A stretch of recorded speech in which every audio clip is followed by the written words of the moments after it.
Welcome to Behind the Smoke, Barbecue War Stories. My name is Sean Walchef with Cali Comfort Barbecue. We are recording above the butcher shop for special episode number 82. That's my birth year, so pretty cool. What's up, Derek? Valley Farm Market? No, nothing. It's Thanksgiving week, so this was going to come out weeks after. But So this is going to come out on Friday, November 30th. we are in the thick of it downstairs. We are getting the turkeys ready, and we're going to be barbecuing. We're smoking 60 whole or half birds, so 120 halves, and getting ready for Thanksgiving. Yeah, Thanksgiving. We have a lot of barbecue war stories that we've mentioned throughout this podcast. We appreciate all the people that have been tuning in all over the world, no matter where you're listening. Means the world to Derek and I, and it's been so cool to have a barbecue podcast that can go into business, can go into sports entertainment. We talk to entrepreneurs, we talk to authors, and today we are super fortunate. I didn't know we were going to get El Jefe, the president himself, but we do want to welcome Jeff Garner from the San Diego Fleet. Alliance of American Football is coming to San Diego as well as other cities throughout the United States. Welcome to Behind the Smoke. Thanks for having me. It's great to be here, and you guys had me at Turkey. Right. It's getting close to lunchtime, and on the way up, I walked by a huge tray of pies and Nice. was ready to just dive in. It looked Yeah, really no, good. we sell probably about 1,000 pies. In the Julian last 2 apple days. pies? Julian and all different makes. It's a big pie. I'm not a pie guy. Isn't that weird? I'm not a pie guy. Are you a cake guy? No, No cake and no pie. Just ice cream. just I'm. Oh, he's a fucking big time. pie. Oh, you There got you it. go. You got Yep. him. You Dude, nailed ice it. cream is I'm a connoisseur, I'd like to say, and but it's been great. But thanks for coming out. We appreciate it, and it's pretty cool to have San Diego with the Chargers leaving, being able to get football back in San Diego. So, talk to me about how'd you get involved in this process, and what made you come to San Diego and want to become the president.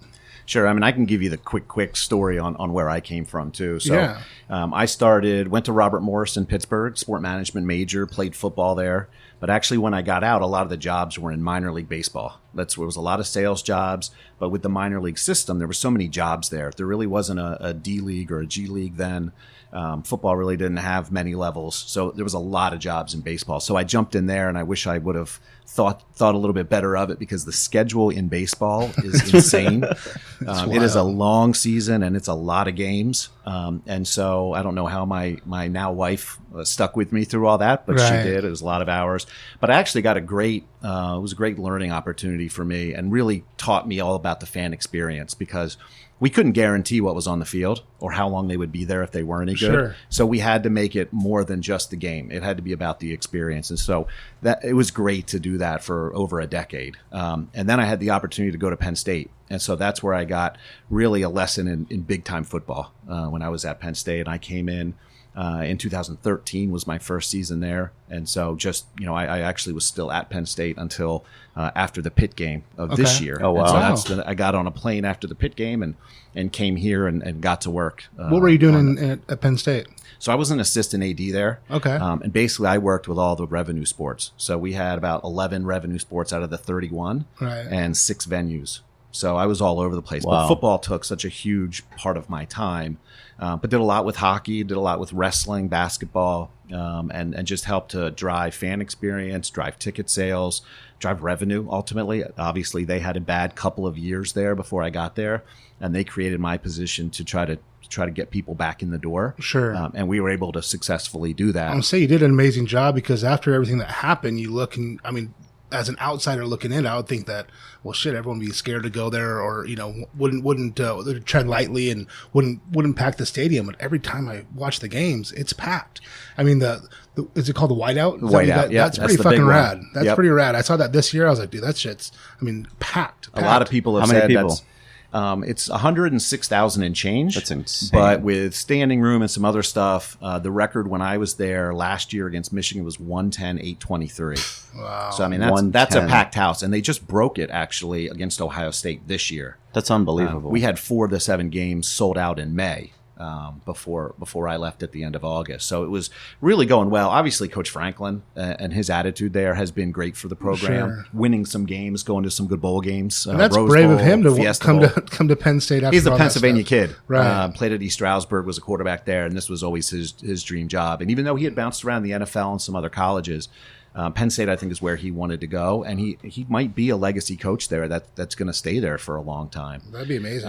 And I was there for a year with Coach O'Brien, and so through that experience, had met a few people along the way, as we all do, and this job basically came up. I got a few phone calls about it, and the more I looked into it, at first I thought, I'm not sure what this is. The more I looked into it, I mean, at every turn, it was encouraging. Mm-hmm. It was exciting. The more I found out who was involved with it, the stability of the funding, where the markets were, the more and more I got excited about it. And when it came down to looking at, there were still a few markets that didn't have presidents at the time.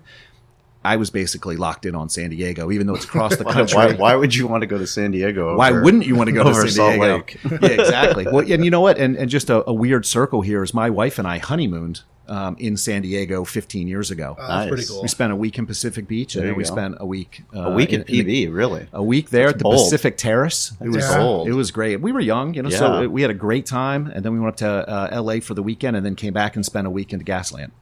So it wasn't a tough sell for the wife. No. It was fantastic. We got It was San a really Diego? good time. Fantastic. Yeah, exactly. So through that process, it just at every turn it became a situation where I couldn't say no. I just couldn't. I mean, it was too much of an opportunity.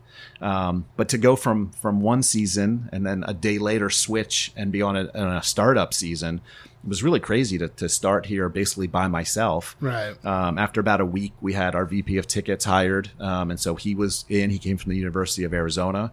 We hired a local guy, Johnny Castilla. Uh-huh. Oh, yeah. Everybody knows Johnny, right? Everybody knows Johnny. So he's fantastic so far and gives us that local flavor. And then we hired a VP of sponsorship shortly after that, Katie Hubert, who had spent 7 or 8 years with the Dolphins and then 1 year with the Chargers in that other city. She's sharp.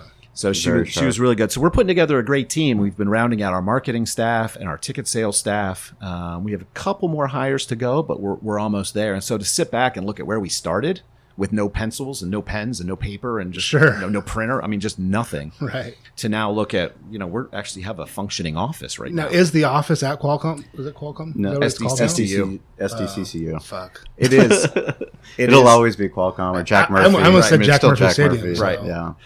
No, we do have our offices there. The Chargers use it as a premium suite, premium sales office. It holds about 18, and so we're going to be filled to the gills Soon. while we're there. But it's nice that we're at the stadium. It's easy to walk in and show people seats that they may be interested in, Sure. or just learn the quirks of the stadium. There's a because lot of we're right quirks. there. There's a lot of quirks, right? I call it character. The Yeah. stadium has a lot of character. It's got a lot of character, that's for sure.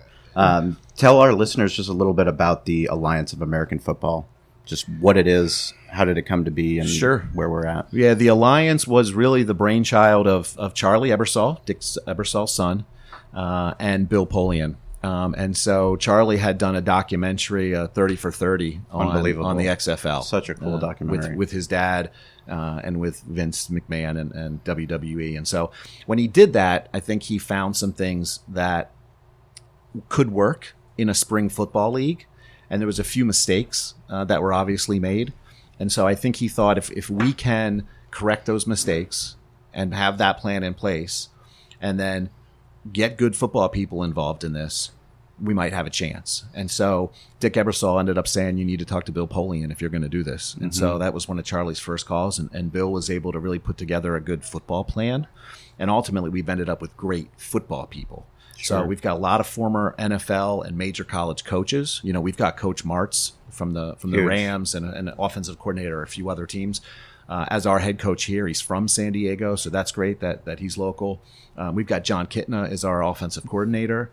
We've got Dre Bly, defensive Yep, I backs. saw We got that. Oz Akeem, wide receivers, and a bunch of other really good coaches. And that goes throughout the league. So Orlando has Steve Spurrier. Memphis has Mike Singletary. Michael Vick at Atlanta. Michael OC. Vick's the OC there. And you got Brad Childress from the Vikings in Atlanta as the head coach. And so Rick Neuheisel and Dennis Erickson. And so you've got these great NFL football minds. And then you take some players like Hines Ward and Troy Polamalu, Jared Allen and Justin Tuck, and you say, let's bring them in at the league level and make sure that they're focused on the game of football, but also the wellness and welfare of the players.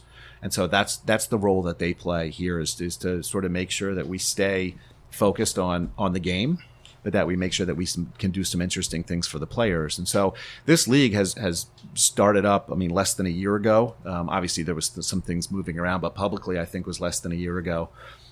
Most of the team presidents and the staffs have been around for maybe 2 months at the most, but we're really off and running. The teams are coming together. We've got a mini camp coming up in December for a couple days. We're working on a kind of a meet the team event as part of that mini camp. It's really a lot of physicals, some HR stuff, some basic paperwork, and then they're going to do some walkthroughs. The walkthroughs won't be open to the public, but after that first set of walkthroughs on the evening of, I think, the 13th right now, we'll have more information later, but I think the 13th we're going to do a meet the team at the stadium and really invite everybody out who wants to come out and check out the team and talk about some things that are going on there. Then you've got this large roster of almost 80 players that'll go to San Antonio for the entire month, where actually all 8 teams in the league are going to have training camp together.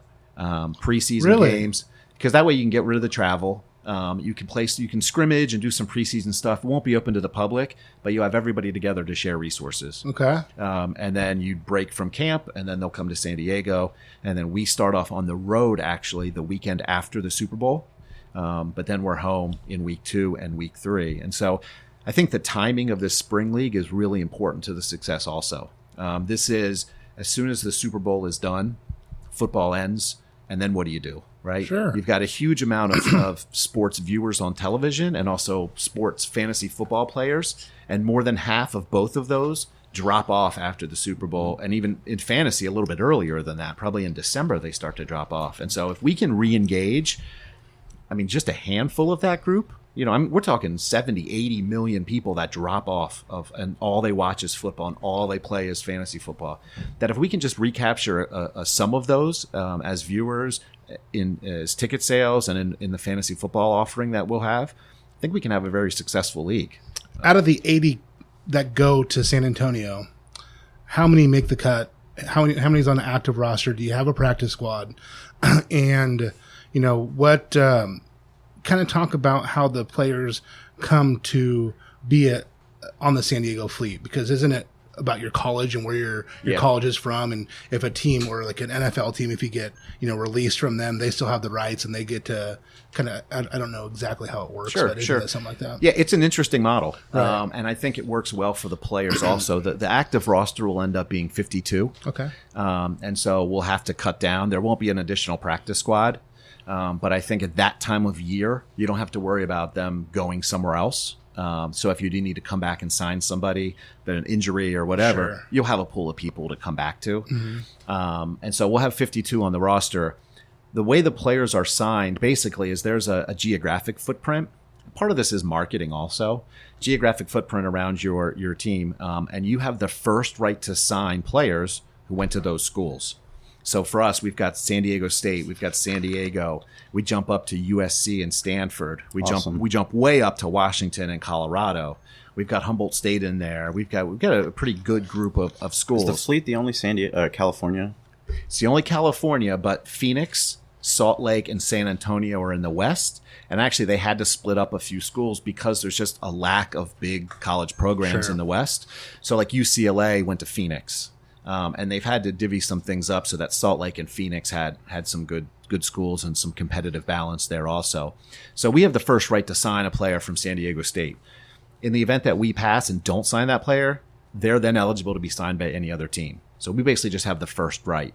If you played in the NFL and your school does not fall within that footprint, so say you played at Penn State, you went to the NFL, each team has like certain NFL team rights. Yep. So the same as what college you played at, we'll get first right on players that played on certain NFL teams or certain CFL teams. That's only if their college is outside the footprint. So it's going to work really well for us. I think you'll see a team like Birmingham in the East with Auburn and Alabama. You might have some guys there that may not be well-known national names, But in Alabama, they're really well-known names awesome. because they played on those teams, and they're famous there. And so you're going to have players that people are going to want to come see just because they remember them from Alabama and Auburn. Hey, they've been in the NFL now for 2 or 3 years, which is where most of these players are coming from. It's guys that maybe there was an injury. Maybe they played 2 or 3 years and got cut. Maybe they were on a practice squad. And once you get to that level, there's really nowhere for you to play and get really full game reps, particularly as you're sort of in that middle tier. And they look at draft picks that are coming up that they have tape on for the past 3 or 4 years. And a lot of times they cut the guy that's 3 years in and they take the guy that they have recent film on. This is an opportunity for those guys to showcase what they can do. Sure. And it gets them back on the field in game situations over a 10-week period. It's 10 games, 5 home games, 5 away, and then a real short playoff. But you have the opportunity to get on the field again and show what you can do. And that's something that just doesn't exist right now. Another perk for players is that we're going to pay a little bit more, $250 over 3 years. We signed 3-year contracts with everybody. And we'll actually allow you out of your contract to go to the NFL. And so you could have a player that will do well with us this spring. They can go to training camp in July and August as they go into the NFL season. And if they sign, that's great. We want them to sign. We want them to be back in the NFL. If they get cut after a year or two, they'll default back to us. Now, what happens if a team, let's just say you're playing for, Kansas City, and you're on the practice squad, and the season's over. Mm-hmm. Can you then play for a team in the Alliance? If you've got a 1-year contract in the NFL and after the season that expires, then sure. But don't they have your rights for 5 years? NFL teams have your rights. Don't you have to go to a team? You don't go to your college team. You go to where Kansas City would want you to play. I don't know if it would work that way. I think we are allowed to sign players. I don't know exactly how the rights are going to work, but I think you're allowed to sign those players after the practice squad. In fact, we're actually counting on signing some players from the practice squads that are active now. Well, it'd be great for people like you may default back to Kansas City then, right? If you go back to the NFL, right? But like when I was playing, after the practice squad, it's great to have something else where you can generate some more income. Sure. And keep playing and utilize your tools and actually get some PT, not get beat up all the time. Right. and it's 10 weeks. It's a short season. Is it 10 weeks? Yep. How many games you guys are going to play? 5 home and 5 away. Wow. Yep. And then we've got... There's no bye weeks. No bye weeks. There's a 1-week playoff, which will be East versus West. So half of the league is going to make the playoffs, 2 in the East, 2 in the West. Okay. Participation trophies, I guess. Right. And then the championship game is going to be in Las Vegas this year. Oh, that's pretty rad. That's cool. So that's going to be really fun there. And so there's talk of potentially expansion in the next 2 or 3 years. Obviously, we'll see how things go here. But the idea for this league is not a 1-year, see you later kind of league. This is long-term. We're going to stay in the markets that we're in. I know we're dedicated to being in San Diego, and I know there's new stadium coming, and we're going to work through all those things. But we're prepared to work through those and find something that works for everybody and be able to play and be in San Diego for a long time. I think the exciting part is I've heard Charlie Ebersol do, Dan Patrick, Rich Eisen, and the things that he's talking about is it's not an anti-NFL. You're a supplement to the NFL. It's not necessarily a developmental league, but, I've heard John Clayton even talk about it and Bill Pullian. I mean, you guys are putting football people into positions to not make the mistakes that happened in the XFL. Right, and I try to define it as a showcase league. So you're right; it's not a developmental. That's really college football, right? I mean, that's where you're kind of developing. like what the San Diego Gulls, where that's the AHL, the American Hockey League, and they can call up the Anaheim, so they get pulled up right to the NHL. And there's certainly some space here where players are going to learn and they're going to develop. But really, at this point, they're at their talent level, and sometimes it's just timing, or an injury or a bad situation that they don't get that chance. And so this is a chance for them to showcase what they can do in that 10 weeks and get back on the field, which a lot of times they just haven't had that opportunity. If they go to the CFL, and I think they're changing this actually, but right now I think if you go to the CFL, you can't get out to go back to the NFL. You're stuck. I heard about that. Yeah. Now I've heard that they may be changing their rules because they're losing players to us. And us getting out a little bit earlier, getting out this year actually gives us a faster line to the talent. So we'll have the top 1% of college football players are in the NFL. We're the top 2%. Right. I mean, we're right there from a talent standpoint. And so we'll have players that will go to the NFL or go back to the NFL. It's going to be a great brand of football.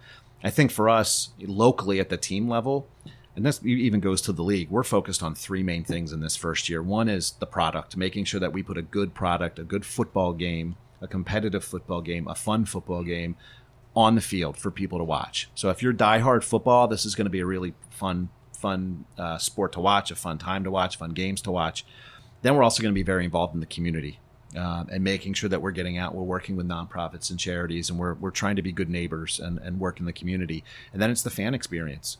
And what do we do with the fan experience? One, we get to bring tailgating back. Yes. Now we're talking. Exactly. Now we're talking. I heard you on with Kaplan.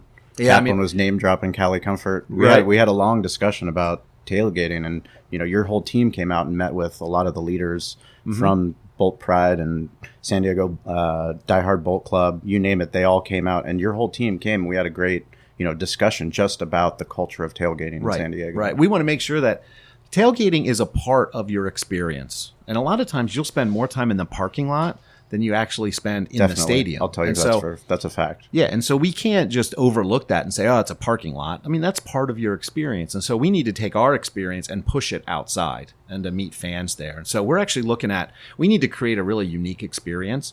The stadium is what it is. So we've got to work around some of the age and some of the character. But I think it'll still work great for what we're doing. And then we're going to try to build out sort of a tailgating experience that'll take you from the parking lot. It's going to bring you closer into the stadium for things that are going on. It'll bring you into the concourse for some other things that are going on that are all sort of tailgate related, and then bring you right into the seats. And so it'll be an experience from when you get out of your car, you tailgate a little bit. You can keep tailgating as you get closer to the stadium and into the stadium. And then on the other side, we're looking at doing more of a family atmosphere. And sure, there'll be some drinks there, I'm sure. Some parents like to have a beer while they're with their kids. And so we'll do that, but it'll be a little bit more kids and family friendly on the other side. And so you may be coming in that way. There's going to be bounce houses, or there's going to be different activities for kids and their families to do as you go in. So it's going to be unique. It'll be different than anything that has been done with San Diego State or with the Chargers in the past. Well, the most unique thing I've ever heard is $75 and you can be a season ticket holder. Exactly. Not for one game, for the entire season. For all five. Yeah, That's it's $15 a game. So that's insane. There's some stuff that we can talk about in our mobile app that's really going to create some potential revenue streams for us. So we don't have to be over aggressive on the ticket side. It's more about getting people in and letting them experience what's going on. So that's where I think that's reflected in the pricing. When you can sit at the 50-yard line for $250, it's $50 a game. Right. All the way down to 15 in the end zone. And so that's all lower bowl. We're not even going to open up the very top, the view level. It's still about 41,000. And so our goal is to be in the 30s probably. That's not necessarily financially where we need to be. The number's lower than that, but we certainly have a goal to be higher. And if there's enough demand, we'll open up the top. But there's going to have to demand to support that before we do it. Now, the game itself is going to be a little bit different, correct? Now, aren't you guys going to be doing a little bit different with kickoffs? Or I think from what I've heard, it's kind of like what the NFL might want to do, and it's going to kind of you guys are going to be able to do that and see if it works or not. This is where you go back to being a complement to the NFL and not competition. So yeah, they've certainly talked about eliminating it because of the danger of a kickoff and the concussions that are involved with it. They've somewhat eliminated it now from the NFL game by changing where you're kicking from, and you're kicking them out of the back of the end zone every time. What we've done is just completely eliminated it. And so we don't have a kickoff to start the game. And in fact, this is part of a startup. We don't know what we're going to call it when we start the game. It's not a kickoff. It's a first play. Yeah. We still have to come up with what that's going to be. Those are the little details you don't think about when you're doing the big picture. And then for an onside kick, we need to create a play to solve that issue. So at the end of a game, that's so cool. You'll get the ball 4th and 12. I think it's your own 35. So on your side of the field, you get one chance to go for it. And if you make it, hey, you keep your drive going. It's just like recovering an onside kick. Teams technically could have the ball the whole game. If they continue to convert every time. If they elect to go 4th and 12, some team could never get the ball, which would be rad. Right. If you could convert every time, you keep going. Now learn how to play defense on 4th down. Yeah, the downside of that is if you don't get it, Yeah. now the other team has the ball driving in. So it's kind of like an onside kick from a field position standpoint. And actually, the odds are very close of recovering an onside kick and converting 4th and 12. That's why it's 12. Really? That's why it's 12 yards. That's why That it's an sounds so odd to me. So- I would think you'd convert a 4th and 12 10 times more than you'd Right. get an onside Yeah, kick. you would think, right? Yeah. Onside kicks never work. Right. But that kind of gives it the same type of feel, and I can't wait to see the end of some of these games when it's a Sure. close game to see how important that 4th and 12, onside play is going to be. I mean, that's going to be a really awesome play to watch at the end of a game. It's going to be pretty Talk about exciting. an end of a game. I mean, I don't mean to change the subject, but last night's game was fucking amazing. Oh. And that was absolutely Unbelievable. amazing. I- I do not like watching football. I don't. I played my whole life. Very liberating for me to not care anymore. And watching that game, I was like, wow, it was this is unreal. I ran out of absolutely fingers to amazing. count on. Dude, Yeah, it was amazing. Yeah. Amazing. That was the Chiefs and Chiefs and Rams. Yeah, they over 100 points. Unbelievable. The game continues to change every year, and what it was 5 years ago or 10 years ago, I mean, it just constantly evolves, and a lot of people think it goes in cycles. Sure. And there so, was there was something special in that game too. I saw a commercial. oh, that's right, we do have some running. I saw that. So we started to get some of our marketing out, and Yeah. so Monday Night Football, we've got a couple things running. We're working with a few other It was media great, partners. great commercial. Well done. Yep, we're putting it together. I appreciate it. James, who's here today, is going to help put a lot of those commercials together. So, again, as we're adding staff and adding people to do those things, we'll be able to do more and more of it. But you definitely will be seeing us, particularly in December, as we start to ramp up. And as people are listening to this podcast, actually, we're going to have an event on the 27th. Part of that event is a watch party. We've got a quarterback draft. So it's a pick or protect draft. So we've got quarterbacks on our roster, like Josh Johnson. USD, University of USD, San Diego. exactly. Played for Jim Harbaugh. Yep. Stud. Long time, 9-year NFL career, a lot of it in Tampa. So he's an NFL quality guy, a little bit older than most of the players will be. Oh, but older. It's Now you're dating me. yeah, he's only, He was a young buck. I think he's 29. when I I was mean, in he's school. not. So, and so we're excited to have him. Now, what we can do in this draft, and we happen to have the number 1 pick, we can protect him, and no one else can pick him, or we could leave him unprotected, and we could go pick somebody else that's out there that's not protected by one of the other teams. The idea being, we've got 8 teams. We need to have the 8 best quarterbacks on those teams. And so that it's a balanced league. It'll be a quarterback-driven league. It'll How many- be an offensive league? How many players can you protect? I think you can protect 1 per round. Okay. Yeah, so like we can protect Josh Johnson, but the other teams could pick our other quarterbacks. Gotcha. And vice versa. And so the league has also signed a few players. Like one is Christian Hackenberg. I'm a Penn State guy. He was the quarterback for most of the time I was there, and he just got released by the Bengals, and I think the league signed him the next day. So he's Wow. not signed by a team. The league has him signed, but he'll be available in this pool. But you have to be signed to be available in the draft. And what do you have to do? Do you have to pass a physical and to be eligible, or do you guys do that after? That would be part of the signing process. Physicals will go through once you go to minicamp in December.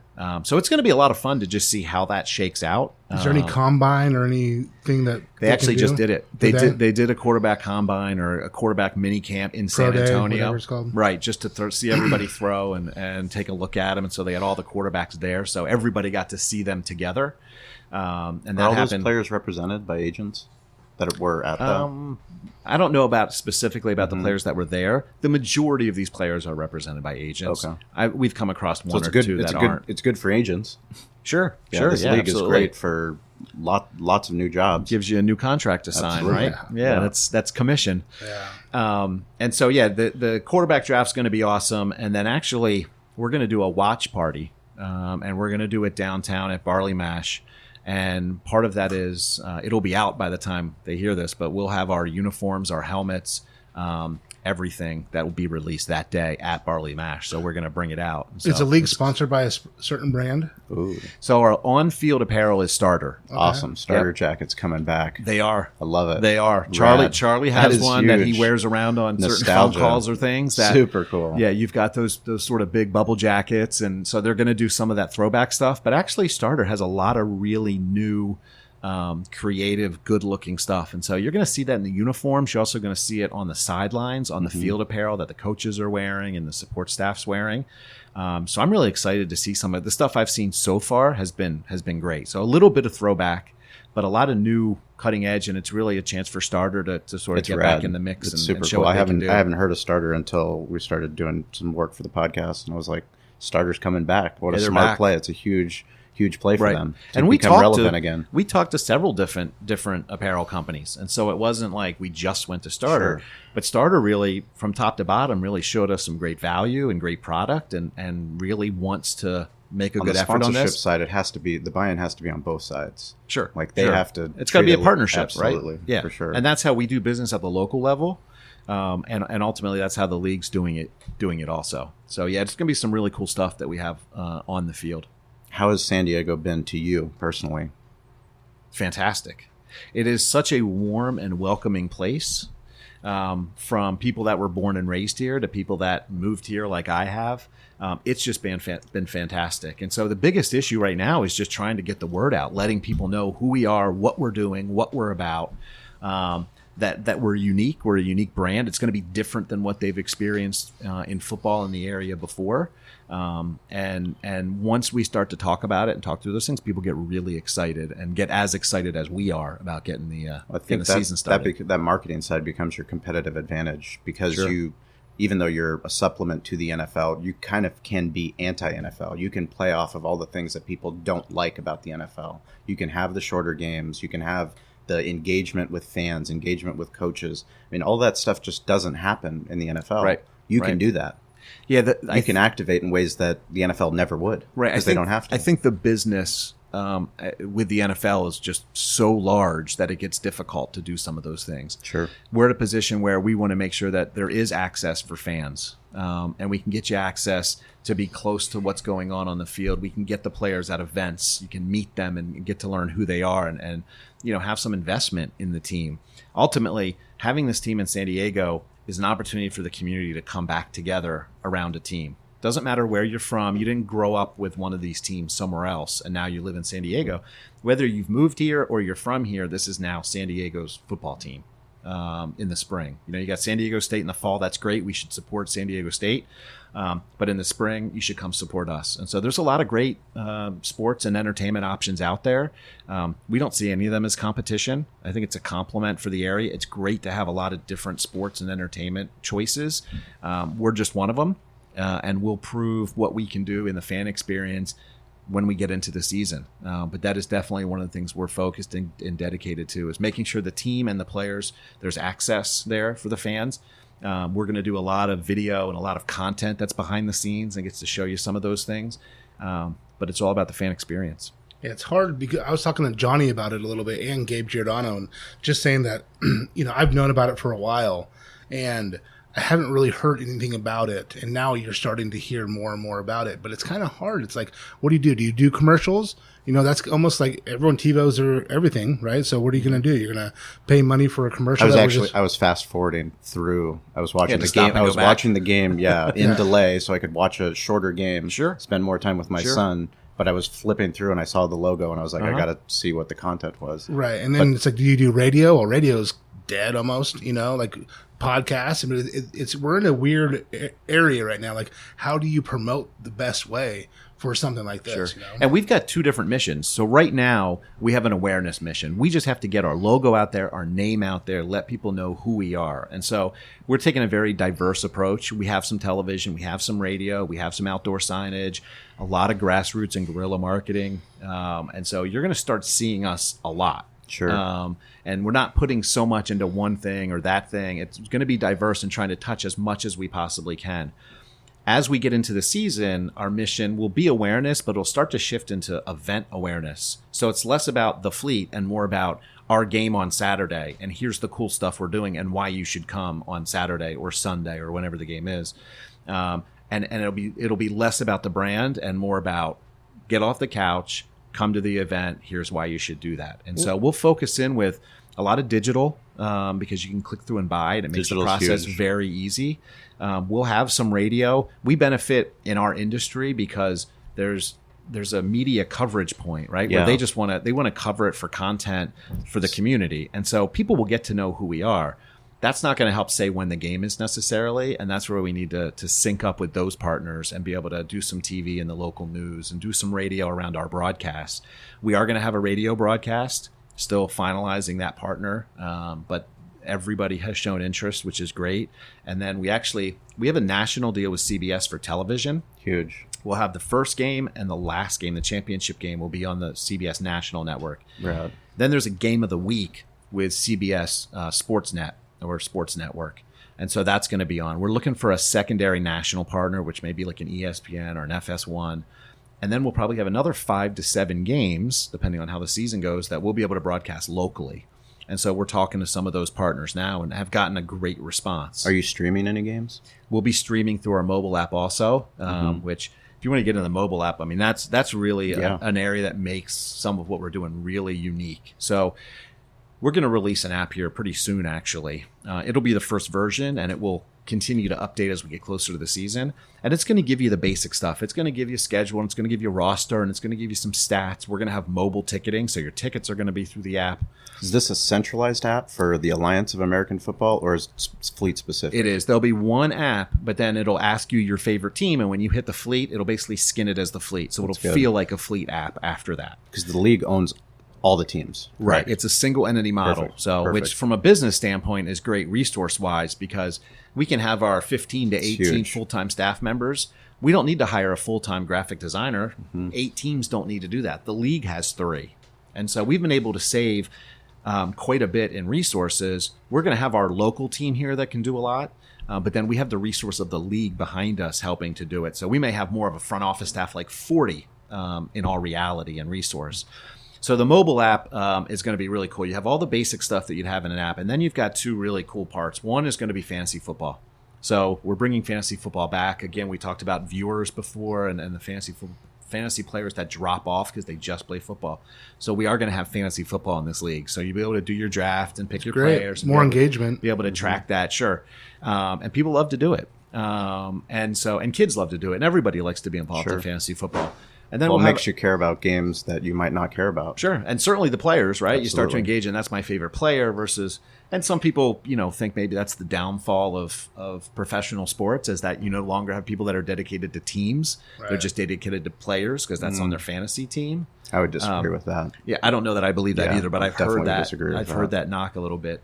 And then also another cool thing is we are actually working with some pretty cool technology which will put chips on the players. It'll put it in their jerseys. It'll put it in the ball. It'll put it basically all over them. And those chips are going to allow us to track the players during the game. And so it's biometric information that'll be fed back into the app. And this is where things will continue to grow. But you'll be able to see where they are on the field and how they're moving. Eventually, you'll be able to get all kinds of stuff. There might be speed scores and stamina scores and impact scores. Imagine seeing a big hit and being able to look in the app and see what that impact score was. How big of a hit was it? Are you guys going to eliminate the chain gang? Because I've asked so many different people why this hasn't happened. That's interesting. I don't understand. I mean, I'm all for more jobs, but it just doesn't make any sense. Right. Why, with the technology we have, is there a chain gang? As far as I know, we're still planning on having the chain gang, but maybe that's something to talk about. Unbelievable. There's too many smart people that could figure out where the football is. You need somebody to stretch the chains, right? I mean, that's a part of the game. So they can give you the 1 inch. You missed it by an inch. I mean, when you're watching a tennis match at the Wimbledon, they can show you where the felt of the ball is on the line. Right. You'd think that we could figure that out. I'll task you with that. I'll bring that up to Charlie and see when if the chain gang's gone. Then we'll have a barbecue party. All right, that's fantastic. We'll make it happen. So, the technology that'll be involved in this telemetry and this biometric information going into the app, and then initially, because there's still some state laws across the country that don't allow you to gamble, basically on sports. Boo. And game. New Jersey has changed, and several others are changing. In the meantime, we're going to offer a gaming platform that allows you to game in basically virtual coins. And so it's not like dollar for dollar cash. But we think we're going to be able to offer some prizes. So almost like there's some fantasy football stuff now where, hey, if you have the most points, you win the $10,000 prize. And so cool. I think we're going to be able to do some things like that. We've partnered with MGM Sportsbook for I've heard of them. Now, yeah, exactly. Now, but also into the future. And so when it does become gaming, and the MGMs, they've been huge. They've been very aggressive. They just signed with the NHL as well. Right. Yeah. And so you'll actually be able to wager based on that information, the biometric information. It may tell you that when a quarterback throws the ball 45 miles per hour, or above, their completion rating falls by 10%. And their average is 38 miles per hour this game. Do you want to bet the next touchdown is going to be a passing touchdown? And it will allow you to do some of those prop bets That's throughout cool. the game and really kind of push notification and say, here's a cool stat. Do you want to bet that? And so some of that's going to be happening. It'll just be happening with virtual coins, probably larger prizes. But as we move forward and the laws change, eventually it'll be, you'll be able to do that throughout the game. So it's going to be a true second screen experience. We'll have streaming in there. We'll have some other things, but it's something that you can use as a companion to the game that you're watching at the stadium, and will actually enhance the game that you're watching. That's cool. Let's touch on the logo itself. Did you help with that? How did that come about? I mean, it's pretty cool. I mean, I know kind of where it came from, but let's touch on that a little bit. It was all me. Yeah. I did. No, actually, it was one of those things that I asked the question when I took the job was, do we have a logo and do we have branding, or what's the plan? Because we did not have enough time from when I started to when we launched to actually go through a true branding process. So luckily they said, nope, we've already got it. And so the logo was designed. They did some surveying throughout San Diego, and I don't know all the details of it, but they did talk to people in San Diego. Ultimately, I think they came up with a great logo. Incredible. You've got, even the subtlety of like the fleet font is actually the same numbering you do on battleships. It's the same Super font cool. there. You've got the chevron stripe there. To signal a petty officer and the amount of work that they do and how hardworking they are. And so it's just a really, really great logo. I think it looks great. I think the uniforms are going to look great. And according to the fans, we have one of the best logos in the league. Well, yeah, I mean, So and that's it's just great. paying respect to our, our military. Absolutely. And we are a military, city. So it's great to see that, embracing it. But yeah, I mean, I think it's rad. When I first saw it, I thought it was great idea. Well, when we talk about being involved in the community, the military community is a big part of what we're talking Sure. about. I don't think as a team, as a president, as anybody on our staff, if we're going to use that logo and we're going to say we're the fleet, we better be doing things to support the military. And so we have to do that, right? And so we're going to make sure that we're as involved as possible. We did some stuff with Fleet Week a few weeks ago before the Navy Fleet Notre Week, Dame that helps. games. Yeah, exactly, right? It's You already have a branded event. pretty good matchup. Yeah, that works. But we want to make sure that we are doing some things to support military, active, retired, their families, and we'll do some of those things at the games, but also we want to be doing those things in the community. I was talking to Jeff when he came out for the tailgater meeting at the restaurant. He was telling me about season ticket holders that are military. If they get deployed, they'll get a full refund. Right. That's really cool. Yeah, trying to set things like that up. We also have some programs that get you some exclusive gear, camo hat, a couple other things that you can do, but it's only available for military members. And so those are some of the things, but I can't wait to see a lot of the other just community-based things. And so we've got tickets for sale right now. We've got season tickets. We've got our group tickets. We've got some other things. But the most fun of this is going to be getting involved in the community and getting ourselves out there and getting to meet and do some fun stuff for people. Sure. I mean, you hear people talk about community a lot, but it takes a lot of active coordination from your part and your team's part, getting out there and meeting the right people and, just basically kissing babies, shaking hands, but Right. learning, how can you help?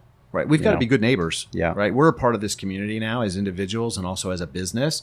And we've got to be good neighbors. We've got to be able to support the things that the community needs. And we're in a unique situation with our industry that we've got a lot of people watching us. So we can spread awareness about certain causes. We have some ways to raise money.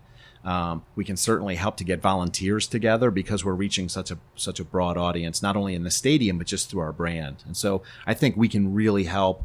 And quite frankly, there's a little bit of a void, not only in football, but there's a void in the community now with some things maybe that the Chargers had done previously, and now they're in LA. And so if we can pick up some of those things so that they don't die off, I think that's really important for us to be able to step up and do those things. Absolutely. No, that's great. And just coming here and doing what you're doing, we're excited to see it. And we really want to help any way we can. And, hopefully we'll get you guys out to some of our events.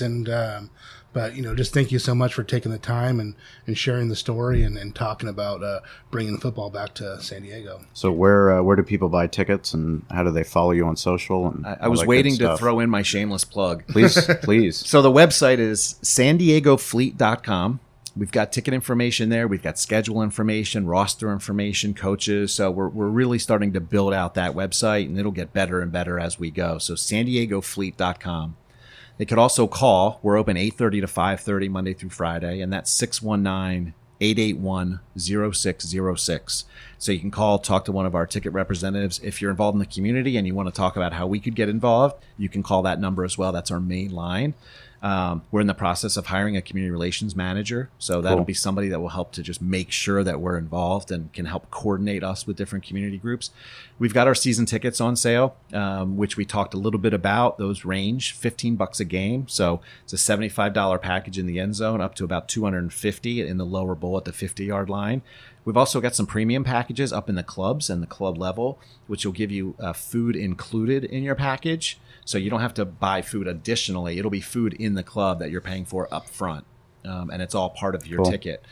And so you've got those on sale. Groups are going on sale right now, this week, basically. And so you have group outings, fundraisers, might be some things with local sports teams, high school teams, the little kids, trying to get some of them out, get them on the field, do some different group outings. So we have some cool experiences that are part of group sales.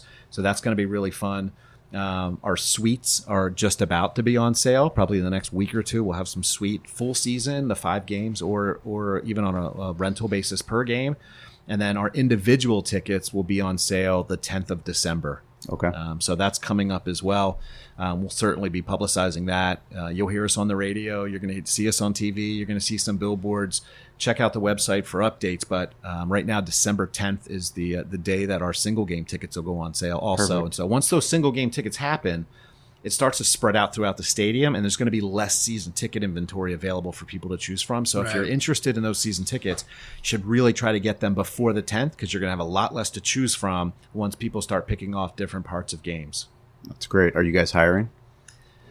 We are hiring, although we got a few new guys here. We actually are wrapping up our community relations position, so we're pretty close there. Our media relations position, our PR position, is actually wrapping up. We're getting close. Once we finish our contracts for radio and television, we'll be looking at broadcast talent. And so we'll be looking for some decent people there and some different people. I think that's about it. So we're pretty full almost. We got a couple more positions. Great. We will have some seasonal type positions or part-time positions. That'll be January through April, which we'll be posting in December. So you can always check our website for that, and we'll get some updates there. But anybody that does listen to this podcast, no matter where you are, there's other cities that have a new football team. So reach out to, if you're in Memphis or Arizona or Birmingham or Salt Lake, there's activation opportunities if you own a restaurant or if you do barbecue. There's always ways to get involved with cool things that are happening in the community. Sure. And this is something that Derek and I are honored that you came down here to spend some time behind the smoke with us. We got an upgrade. I mean, I thought I was getting Johnny. Johnny wouldn't fit through the It was door. a huge upgrade. I don't know if he'd fit through the door. Well, yeah, we were going to give him shit, but then when he gave us El Jefe, that's way better. And I've got to give you one other thing that's really important. We hate San Antonio. Okay. We're down with that. We are not going to be fans of San Antonio. Hopefully they're going to be rivals on the field, but they're going to be rivals off the field for sure. That's even better. San Antonio is a Army Air Force town. Okay. We're obviously a Navy Marine town. I think we're going to get to do some really fun stuff when it comes to the community. But if you're in the Navy, we want to make sure that when San Antonio comes to town and all the group from the Army, we want to make sure we give it to them a little bit, because they're going to give it to us when we go there. We actually open on the road at San Antonio. And then 2 weeks later, they come home. In the third week, they come here to play us. That's so it's awesome. going to be twice in the first 3 weeks. And I just want to beat them so bad. Sweet. I can't stand him. The president there drives me insane. He went to Robert Morris also, but decades before me. Right. He's got the walker out and the whole thing. So I want to destroy them. No mercy. We're going to run up the score anything we can to just take care of San Antonio. So Yeah, we'll treat them nice. It'll be when they come as fans, but we're gonna beat them to hell. We're I on the like it. field. Rivalries awesome. already. Yeah. I'm in. Well, I'm in. we appreciate you guys tuning into the podcast. This is coming out on November 30th. December 1st is the 7th annual Smithfield King of the Smoker Big Papa Sterling Ball. They're putting that on in Indian Wells, so if you're anywhere near Indian Wells, go and check that out. They've got some Tuffy Stones going to be out there, Chris Lilly. And our social shout out for the week is going to the Smoke Sheet. It's a new barbecue newsletter. A couple guys out of New York. They put together a barbecue newsletter that's pretty badass. So check them out. We'll put everything in the show notes, everything we talked about with the fleet, how to get tickets, how to follow them on social. Jeff, we'll put Jeff's Twitter handle in there so you can tweet at him. Tell him how much you enjoyed what they're doing out here. And we'd love to see you out there tailgating. Yeah, absolutely. Thanks so much for having me, guys. I had a great time. Anytime I can come back, more than happy to, and certainly some members of our staff, and we can look at different parts of the business. For sure. I think we could probably get our general manager, Dave Bowler, out to talk more specifically about football and the roster and some players as that starts to crystallize. Charlie Ebersol has an open invite. Hey, Charlie's not too far away. And he's open invite. Barbecue, podcast, whatever he wants. And we'll see if we can Above the butcher shop. see if we can wrangle Troy Polamalu into something There too, you now go. that he's Absolutely. local again. That works. Absolutely. It's our pleasure. Thanks for Thank you. tuning in, guys. Hey guys, this is Sean and Derek, and we just really want to thank you for listening to the podcast. It means the world to us. We'd like you to go check out BehindTheSmokeMedia.com. That's our website where we have barbecue resources for you to help build your barbecue business. We also have events listed, so anything that's happening in the West Coast barbecue movement, anything that's going on, we want you to go check that out so you can learn more and get involved. We also have show notes from all the episodes, so anything we talked about in the episodes, you can find detailed show notes there. Plus, you can just get in touch with us. It's important that we're here as a resource for you, so please reach out. Let us know how Derek and I can help you with your barbecue journey. Get involved, stay curious, and follow us on social at Barbecue War Stories. We'll talk to you soon.